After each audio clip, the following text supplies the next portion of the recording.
Batch हटाए जा रहे हैं, नाम छुपाए जा रहे हैं। ये वीडियो ध्यान से देखिए। पहले पुलिस वाला छात्रों को पीटता है, लेकिन इसकी वर्दी पर इसके नाम का बैच नहीं लगा है। उसके बाद ही अपने दूसरे साथी के पास पहुंच के कहता है कि नेम का बैच हटा दो ताकि किसी को पता ना चले कि तुम्हारा नाम क्या है। अब सोचिए कि क्या एथिकल प्लानिंग है।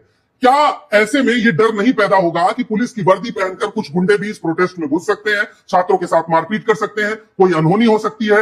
एक तरफ, दूसरी तरफ आंसू के गैस छोड़े जाने वाली जो वैन होती है उसकी सफाई शुरू कर दी गई है, बड़े बड़े बैरिकेड्स लगा दिए गए हैं। जिस तरह से कल सोनम वांगचुक को 2 मिनट के भीतर उठा लिया गया, अगर उसी तरह इस देश में पेपर माफिया और पेपर से जुड़े तमाम क्रिमिनल्स को उठाया जाता तो क्या इस प्रोटेस्ट की जरूरत पड़ती? यानी सरकार उठाने में सक्षम है, लेकिन उठाती किसको है? साइंटिस्ट को, स्टूडेंट्स को, वो लोग जो अपना हक मांग रहे हैं। पेपर माफिया को नहीं उठा सकती। क्यों? क्योंकि उससे तो करोड़ों रुपए का इकोनॉमी क्रिएट हो रही होगी। सवाल सीधा सा है कि आज के इस दौर में जंतर मंतर के इस प्रोटेस्ट को, जो 20 तारीख को संसद भवन तक चल के जाने का है, छात्रों के हक और अधिकार का है, उस प्रोटेस्ट को दबाने की पूरी कोशिश की जा रही है। बड़ी संख्या में आरपीएफ तैनात है, सीआरपीएफ तैनात है। दोनों तरफ से पूरे प्रोटेस्ट को घेर लिया गया है कि कहीं गलती से भी छात्र संसद भवन की तरफ कूच ना कर सके। लेकिन बड़ी बात यह है कि सोनम वांगचुक ने अभी तक अपनी भूख हड़ताल नहीं तोड़ी है, और अब उनके जाने के बाद और तमाम लोग भूख हड़ताल पर बैठ गए हैं, सिर्फ इसलिए कि वो 20 छात्र जिनकी हत्या इस देश के एजुकेशन सिस्टम, एजुकेशन मिनिस्टर और इस देश की पूरी व्यवस्था ने की है,